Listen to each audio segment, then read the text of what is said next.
مشکات ابو داود دواړو روایت کړی دی. عائشہ مبارکه څه فرمایي؟ زمونږ او ستاسو د کائناتو سیده په جنت کې د زنانو سردار او سیده فاطمه الزهرا علیه الصلاۃ والسلام د زړه ټوکړه د نبی علیه الصلاۃ والسلام بچی مبارکه عائشہ صدیقه څه فرمایي؟ مشکات حدیث ته ابو داود روایت کړی دی. دا مبارکه فرمایي چې والله زما په نیز باندې عائشہ مبارکه فرمایي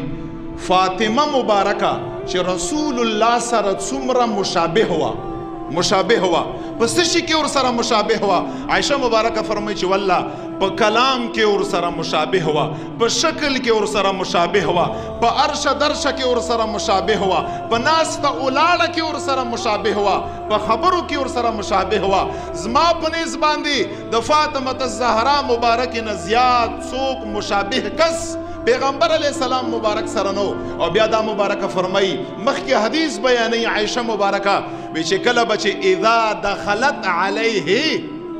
کله بچ فاطمه الزهرا مبارکه پیغمبر علیہ الصلوۃ والسلام کرراله پلار کر براله نو فقام الیها ادریدل نیکانو صالحانو ته د حضرت رسول الله سنت دی.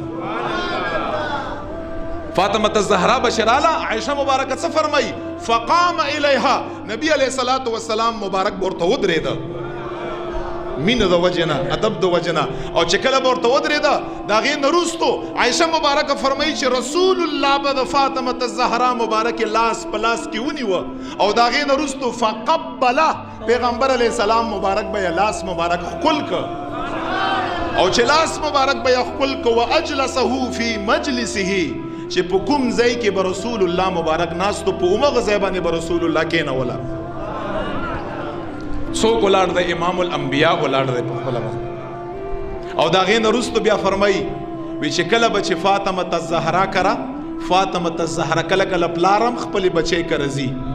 وی چې کله به چې فاطمه الزهرا کره رسول الله مبارک راغی وی چې کله به چې ولیده